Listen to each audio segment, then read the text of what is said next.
오늘은 우리 총회 교단이 지정한 2단 경계 주일입니다.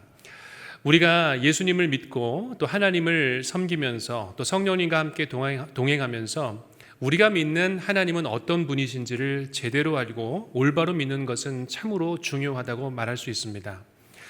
제가 예전에 이 전임 전도사 사역을 할 때였는데요. 한 자매가 교회에 등록을 하고 정말 열심히 신앙생활을 하게 되었습니다. 봉사도 열심히 하고 그리고 다른 사람들과 열심히 교제하면서 목회자뿐만 아니라 많은 청년들의 마음 가운데 저 자매 참 열심히 한다라는 마음을 심어주게 됐죠.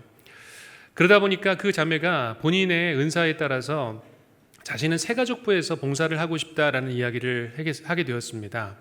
그리고 새가족부에서 봉사를 하게 됐고 2년 뒤에 이 자매가 새가족부의 부장까지 오르게 되었습니다. 그 직임을 감당하게 됐는데요.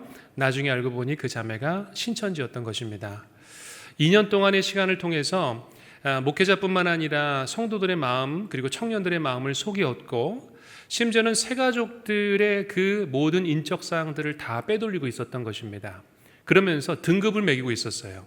이 사람은 전도하기가 쉬운 사람, 이 사람은 어떤 형편에 있는 사람. 사실은 새가족들은 그 모든 것들을 다 형편들을 처음에 이야기하게 돼 있잖아요. 그러니까 신천지가 이 산 옮기기 하기에 너무 좋은 직분, 안타깝지만 좋은 직분을 맡게 된 거죠. 나중에 그 사실이 밝혀지고 난 뒤에 교회가 발칵 뒤집히게 됐습니다.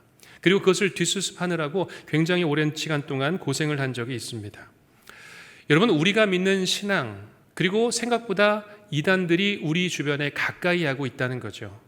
여러분도 아마 길거리를 지나다니시면서 수많은 이단들의 전도를 받아보셨을 것이고 또 우리가 다니는 곳곳마다 하나님의 교회 같은 큰 건물들이 곳곳에 자리를 잡고 있는 것을 우리는 보게 됩니다. 여러분, 우리가 믿는 믿음, 올바른 믿음이 필요하다는 것이죠. 제대로 된 믿음이 필요하다는 것입니다. 오늘 골로새서 말씀을 통하여 하나님께서 여러분에게 올바로 된 믿음, 또 진정한 믿음, 뿌리 깊은 믿음을 허락해 주시리라 믿습니다. 오늘 골로새서의 말씀은 이 당시에 사도 바울이 세운 교회는 아니었습니다. 골로새 교회는 사실 에바브라라는 사람이 세운 교회였는데요. 이렇게 함께 목회하고 신앙생활을 하다가 이 골로새 교회 가운데는 어려움이 찾아오게 됩니다. 그 어려움은 바로 예수님 한 분만으로 충분하지 않다는 엄청난 미혹이 밀려오기 시작했습니다. 즉 예수님을 믿고 그분을 섬겼지만 다른 이야기를 하는 사람들이 등장하기 시작하는 거예요. 예수님 말고 다른 것이 있다는 것입니다. 무엇인가를 더 믿어야 된다는 것이죠. 예수님을 믿는 것은 좋은데 그것으로 부족하다는 거예요. 더 영적인 높은 차원이 있다라고 사람들을 꼬드기기 시작했습니다. 여러분, 얼핏 듣기에는 이 이야기가 경건한 이야기처럼 보이기도 합니다. 더 열심히 믿자는데, 더 노력하자는데 그것이 틀린 이야기가 아닌 것처럼 생각이 되어지는 것이지요. 그런데 사도 바울은 분명하게 이것이 영적인 미혹인 것을 알고 있었습니다. 오늘 말씀 8절의 말씀을 같이 함께 읽겠습니다. 누가 철학과 헛된 속임수로 너희를 사로잡을까 주의하라. 아멘. 여기서 사로잡다라는 것은 바로 노예로 약탈하다, 영적인 포로가 되는 것을 의미하는 것이지요. 조금 다른 것처럼 보이지만 그것은 착각입니다. 이 이단에 한번 빠지기 시작하면 영적인 포로가 되기 시작합니다. 그것에 이끌려가기 시작하는 거예요. 잘못된 것에 자신의 마음과 생각과 심지어는 육신까지 다 빼앗겨 버리는 것이 이단의 무서움이라는 것이죠. 여러분, 오늘도 이 이단의 모습, 골로새 교회 가운데 있었던 이단의 모습이 대한민국 2026년도를 살아가는 우리에게도 동일하게 일어나고 있다는 것입니다. 예수님 한 분만으로 충분하지 않다라는 이야기를 하는 것이지요. 이 사람, 특히 이 교주의 진리의 말씀을 받아야 된다. 이 조건을 충족해야 된다. 이 비밀을 더 깨달아야 된다라는 이야기로 우리를 미혹하고 있다는 것이죠. 오늘 사도 바울은 이 미혹 가운데 빠져있는 죄 성도들에게 이렇게 이야기합니다. 그 예수 그리스도 안에서 행하되 그 안에 뿌리를 박으라 라고 말합니다. 강력한 표현입니다. 과격한 표현 같습니다. 우리의 신앙과 믿음은 예수 그리스도의 뿌리에 근간을 하고 있어야 된다는 것이죠. 사랑하는 여러분, 여러분은 예수님의 그 뿌리 안에 믿음을 내리고 계십니까? 오늘 예수님께서 저와 여러분의 믿음과 신앙이 예수 그리스도의 단단한 반석 아래에 세워지시기를 주의 이름으로 축복합니다. 자, 그렇다면 사도 바울은 오늘 어떤 이야기를 하고 있는 것일까요? 하나님의 은혜로 그리스도께 단단히 심기라고 말합니다. 즉 우리의 믿음이 견고해야 된다는 거예요. 이 얘기 들으면 흔들리고 저 얘기 들으면 미혹되고 자신의 믿음과 신앙이 끊임없이 흔들리지 않고 그곳에 굳게 세워지라고 말하고 있습니다. 또한 우리의 신앙 가운데 매일의 예배와 말씀으로 나의 신앙의 집을 계속해서 지어져 가라는 거예요. 우리가 육신의 집들 그리고 우리의 삶의 자리들은 어떻게든 일으키려고 하지만 우리의 신앙의 모습은 그저 그것으로 만족하는 것이 우리의 신앙의 모습은 아닌가라는 생각을 합니다. 여러분, 우리의 신앙은 성장해야 돼요. 계속해서 자라가야 돼요. 그리스도의 장성한 분량에 이르러야 된다는 것입니다. 그리고 결국 어떤 유혹에도 흔들리지 않는 진리의 사람으로 확신 가운데 거하는 것, 그것이 오늘 사도 바울이 말하는 그 뿌리 위에 예수 그리스도의 뿌리를 내리라는 말씀입니다. 자, 그렇다면 우리 마음 가운데 이런 질문이 떠오르게 됩니다. 예수 그리스도의 뿌리 안에 내리는 것은 과연 무엇이고 어떻게 우리가 그 뿌리를 주님 안에서 내릴 수 있을까라는 질문이거죠. 자, 그렇다면 우리는 오늘 이 질문에 대한 대답을 한 3가지로 함께 살펴보도록 하겠습니다.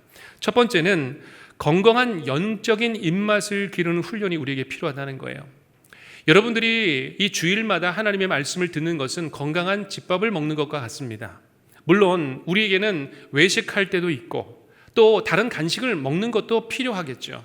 하지만 우리 육신의 진정한 건강과 영적인 건강을 위해서 강단에서 흘러나오는 말씀을 여러분들이 집중하시고 들어야 된다는 것입니다. 일주일에 168시간의 시간을 살아가면서 사실은 주일에 여러분들에게 선포되는 말씀은 20여 분에 불과하다는 것이죠. 168분을 시간을 살아가기 위해 20분의 말씀을 붙들고 나아가야 되는 것입니다. 그런데 그 20분의 말씀도 집중하지를 못하는 거예요. 흔들리게 되는 거예요. 딴 생각을 하는 거예요. 집중하지 못하는 거예요. 그러면 168시간의 우리가 시간을 어떻게 살아갈 수 있을까요? 영양분이 제대로 우리의 삶과 영적인 상황 가운데 내려오지를 않는다는 것이죠.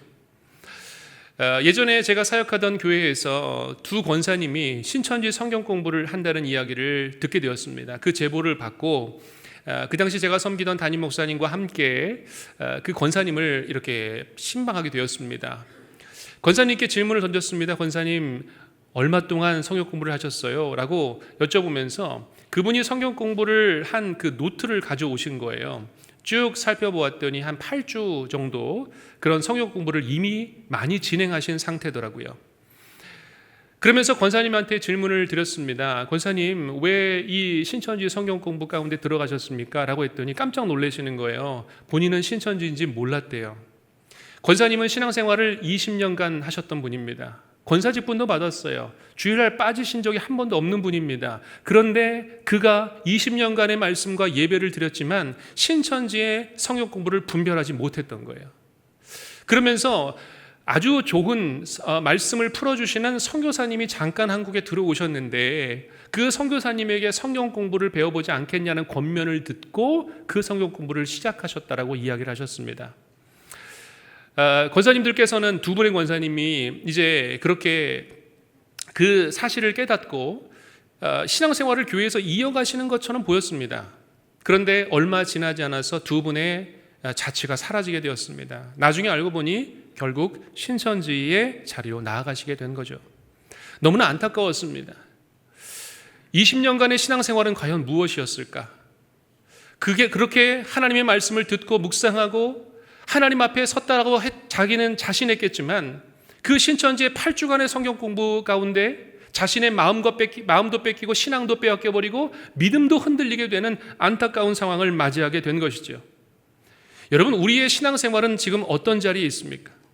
여러분들이 10년, 20년, 30년 모태신앙을 물론 우리가 자랑할 수도 있죠. 그것을 자랑하는 것도 너무나 좋은 모습입니다. 하지만 신앙의 연수가 중요한 것이 아니라 여러분의 신앙이 얼마만큼 주님의 뿌리 안에 내리고 있느냐 하는 것입니다. 매주일 예배를 드려도 순간적으로 흔들리는 우리의 믿음이 있습니다. 성경 말씀을 평생 동안 한 번도 통독하지 못하는 안타까운 신앙도 있습니다. 여러분, 우리가 예수님을 진짜로 믿는 것은요, 예수님을 향해서 우리의 믿음과 삶이 들어졌나 안 들어졌나의 문제예요. 차갑게 믿고 뜨겁게 믿고 이것은 선택하는 것이 아닙니다. 여러분이 예수님을 믿기로 작정하셨다면 뜨거워야 되는 거예요. 그것이 우리의 신앙이고 그것이 우리의 결단이라는 것입니다. 여러분, 예수님을 믿는데 차가운 믿음은 없는 거예요. 베드로후서 1장 20절은 이렇게 이야기합니다. 먼저 알 것은 성경의 모든 예언은 사사로이 풀 것이 아니니라고 말씀합니다. 새 번역은 이것을 이렇게 번역해요. 여러분이 무엇보다도 먼저 알아야 할 것은 이것입니다. 아무도 성경의 모든 예언을 제멋대로 해석해서는 안 됩니다 라고 말합니다. 여러분, 이단들의 특징은 무엇이냐면 비유풀이, 그리고 그 무엇인가의 성경을 굉장히 암호처럼 끄집어냅니다. 그러면서 문맥과 성경의 역사는 하나도 고려하지 않은 채에 말씀들을 끼워 맞추기 시작합니다. 그러면서 마치 기존의 목회자, 기존의 교회에서는 이것을 해석해낼 수 없다라고 우리를 교묘하게 꼬드겨나기 시작합니다. 그러면 마음 가운데 그런 생각이 드는 거죠. 이곳에는 무엇인가 특별한 비밀이 있겠구나. 여러분, 이것이 사단이 우리를 꿰내어는 방법입니다. 하지만 여러분, 분명한 것은 여러분들이 기억하셔야 됩니다. 성경은 암호처럼 만드는 것이 아니에요. 우리에게 계시로 주어졌지만 이미 하나님의 그 비밀과 하나님의 역사는 우리에게 밝혀진 하나님의 구원의 빛인 줄로 믿습니다. 여러분, 그것이 이미 우리에게 주어져 있다는 것이죠. 그래서 여러분이 만약에 혹시라도 누구에게라도 아무리 그분이 신뢰할 만한 어떤 직분자일지라도 성경 공부를 함께 하자, 내가 너를 위해서 따로 기도해 주겠다라고 말씀하신다면 100% 이단입니다. 100%. 목회자에게 신고를 하셔야 돼요. 알려주셔야 돼요. 그곳에서 벗어나셔야 돼요. 여러분이 아무리 그분에게 많은 도움을 받으셨다 할지라도 믿으시면 안 됩니다. 밖에서 성경 공부를 하는 것은 100% 이단입니다. 자, 두 번째는요, 화분을 벗어나 숲의 뿌리와 얽히는 훈련을 우리가 감당해야 된다는 것이죠. 우리가 식물을 키울 때 화분을 키우게 됩니다. 저희 가정에서도 화분들을 좀 키우게 되는데요. 화분의 특징은 무엇인가요?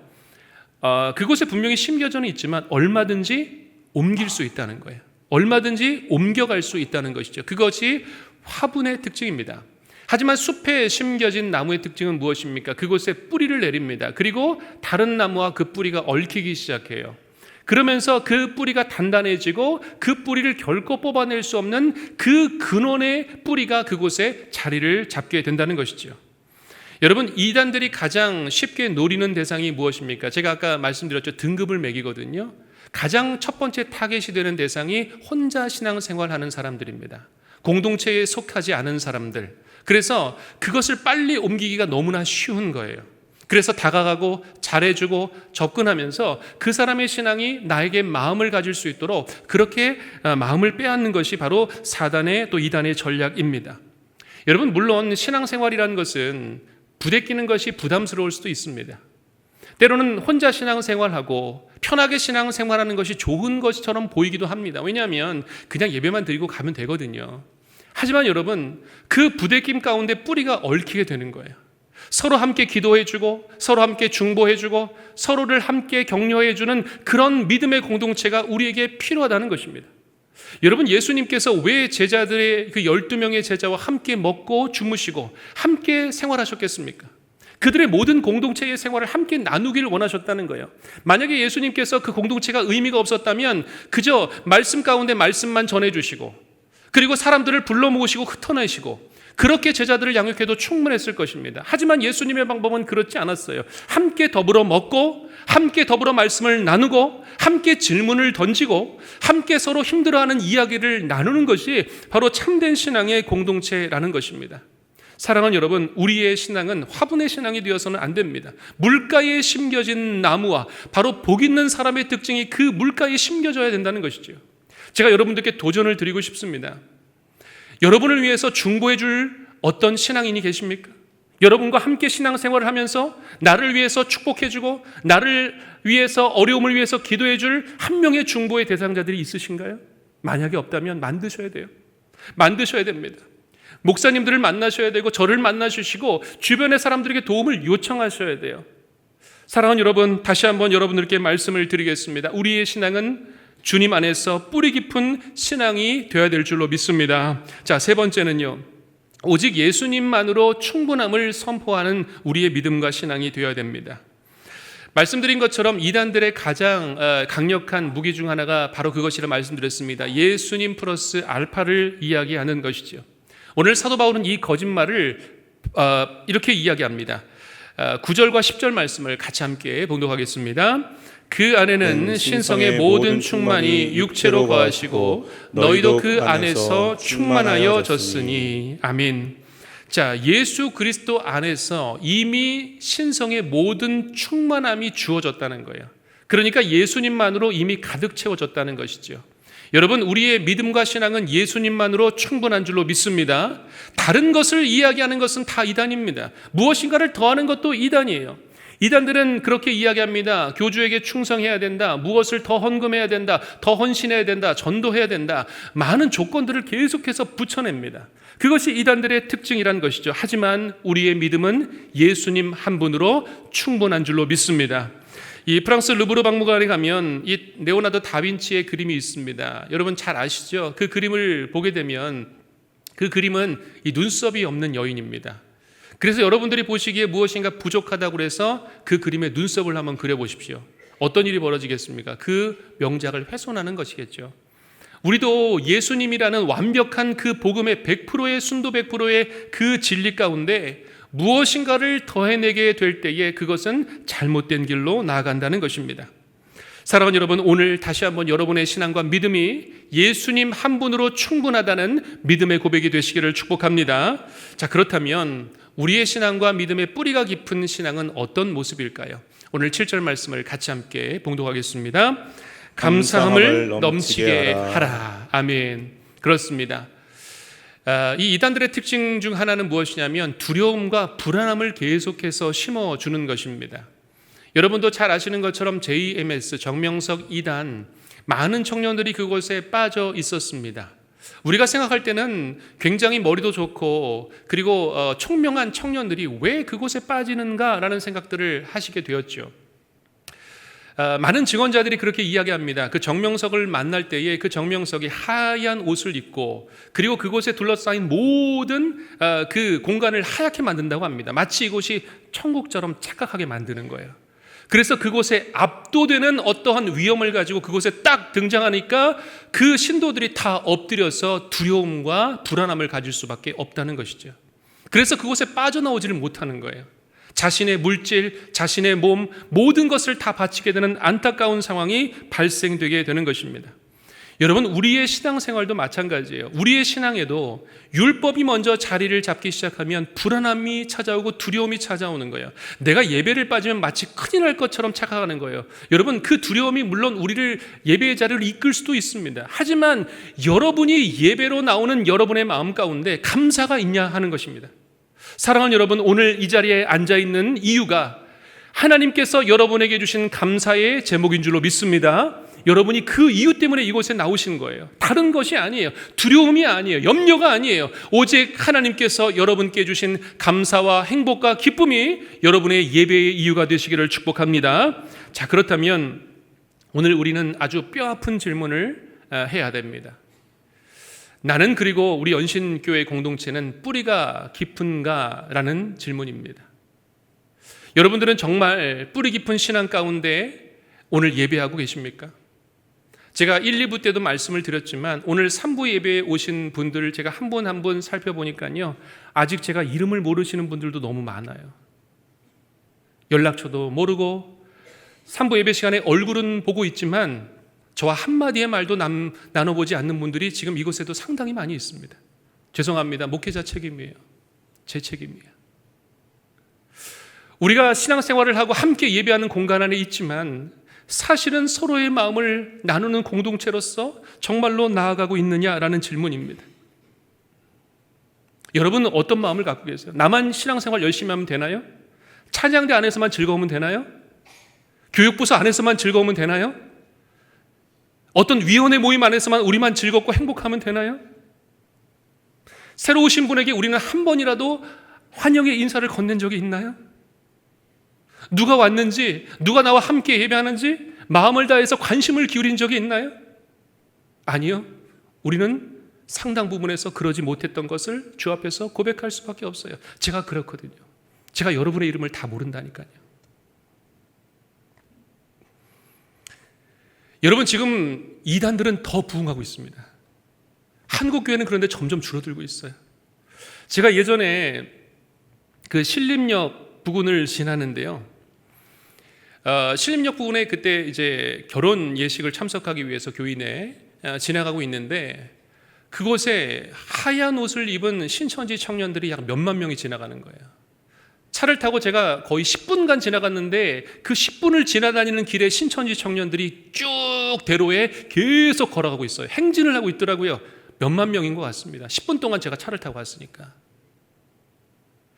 제가 눈물이 났습니다. 눈물이 났습니다. 교회 안에는 청년들이 점점 사라져가는데, 신천지 안에는 청년들이 넘쳐나는 거예요. 몇만 명의 청년들이 그 안에서 흰 옷을 입고 토요일 오후에 자신들이 말하는 그 믿고 있는 신천지 이만희 교주를 위해서 그 행진을 하고 있는 모습을 보면서 제가 눈물이 나는 거예요. 우리 교인들을 다 뺏겼다. 우리 청년들을 다 빼앗긴 것 같아서 너무나 안타까워, 너무나 안타까워. 여러분 안에는 이 안타까움이 있으신가요? 우리 연신교회 공동체는 정말로 믿음 안에서 우리가 함께 신앙생활을 사는 사람들을 돌아보고 있나요? 여러분, 우리는 이 질문을 던져야 됩니다. 신천지 이단을 피합시다. JMS를 저주합시다. 그것들을 또 물리칩시다. 우리가 이 질문을 던지는 것보다 정말 우리가 이 이단 경계주일에 중요한 것은 나와 함께하는 신앙생활 공동체가 누가 있는지를 돌아보는 거예요. 여러분, 이것이 우리에게 필요하다는 것입니다. 지금 여러분의 뿌리는 어디에 닿아 있습니까? 그리스도의 복음 안에 있습니까? 그리스도의 은혜 아래 있습니까? 믿음 아래 있습니까? 그리고 누군가를 돌아보는 그 은혜 가운데 있습니까? 오늘 예레미야 17장 7절에서 8절은 이렇게 이야기하고 있습니다. 같이 함께 이 말씀을 읽겠습니다. 그러나 여호와를 신뢰하며 여호와를 의지하는 그 사람은 복을 받을 것이라. 그는 물가에 심은 나무가 그 뿌리를 강변에 뻗치고 더위가 올지라도 두려워하지 아니하며 그 잎이 청청하며 가뭄의 해에도 걱정이 없고 결실이 그치지 아니함 같으니라. 아멘. 사랑하는 여러분, 우리의 신앙은 결코 혼자 하는 신앙생활이 아닙니다. 제가 오늘 3부 예배에 오신 여러분들께 강력하게 도전합니다. 부탁을 드릴게요. 간청합니다. 애원합니다. 여러분, 혼자 신앙생활 하지 마세요. 여러분의 교구가 누구이신지를 알아야 돼요. 여러분의 교구 담당 목사님이 누구신지는 아셔야죠. 그래서 우리가 천국에 가서 연신교회에서 함께 신앙생활했다는 것을 알아야겠죠. 만나면 얼마나 기쁠까요? 행복할까요? 감사할까요? 사랑하는 여러분, 여러분들께 강력하게 권면드립니다. 혹시 이곳에 아직 내가 혼자 신앙생활이 여전히 편하다고 생각하시는 분이 있을 수도 있어요. 하지만 주님께서 여러분의 마음을 만나주셔서 여러분이 연신 공동체 안으로 깊게 들어오셨으면 좋겠어요. 그래서 신앙생활을 함께하고 함께 중보하고 함께 주님의 은혜를 나누는 여러분이 되시기를 축복합니다. 이제 말씀을 마무리하겠습니다. 사랑하는 여러분, 우리의 믿음과 신앙은 지금 무엇을 향하고 무엇을 향해 달려가고 있습니까? 이번 한 주도 하나님의 은혜의 진리의 뿌리에 깊게 내리시는 저와 여러분이 되시기를 주의 이름으로 축복합니다. 우리 함께 믿음의 고백을 함께 드리도록 하겠습니다. 마음에 손을 얹으시고 함께 이 시간 고백하겠습니다. 시작. 오직 예수 그리스도 안에서 진리의 말씀에 깊이 뿌리 내리겠습니다. 거짓된 가르침을 물리치고 건강한 교회 공동체 안에 굳게 머물겠습니다. 어떤 영적 폭풍에도 흔들리지 않고 넘치는 감사로 승리하겠습니다. 아멘. 할렐루야. 주님께 영광의 박수 올려드리겠습니다. 아멘. 사랑하는 여러분, 주님의 은혜 아래 그 뿌리 안에 깊게 뿌리 내리시는 저와 여러분 되시기를 주의 이름으로 간절히 축원드립니다. 기도하겠습니다. 거룩하신 아버지 하나님, 오늘 말씀 앞에 참된 진리가 무엇인지를 분별할 수 있도록 인도해 주심에 감사를 드립니다. 하지만 우리 연약함 가운데 예수 그리스도의 복음에 깊이 뿌리 내리지 못했던 우리를 불쌍히 여겨 주옵소서. 이제는 말씀을 더욱더 사모하게 하시며 날마다 성경을 읽게 하여 주시고 진리 위에 굳게 세워진 믿음 가운데 인도하여 주옵소서. 예수님만으로 부족하다는 거짓말 앞에 오직 예수 그리스도만으로 충분합니다 담대히 선포하는 믿음의 사람들로 인도하여 주옵소서. 그리하여 우리 연신교회가 질문하는 이들에게 복음으로 대답하게 하시며 사랑의 온기를 증거하며 선포하는 외로운 영혼들을 품어낼 수 있는 참된 교회, 진리의 교회가 되게 축복하여 주옵소서. 그래야 우리의 신앙이 의무감이 아니라 두려움이 아니라 은혜의 감격과 사랑과 감사로 살아나는 우리의 믿음으로 축복하여 주옵소서. 참된 진리가 되시는 예수님의 이름으로 기도하옵나이다. 아멘.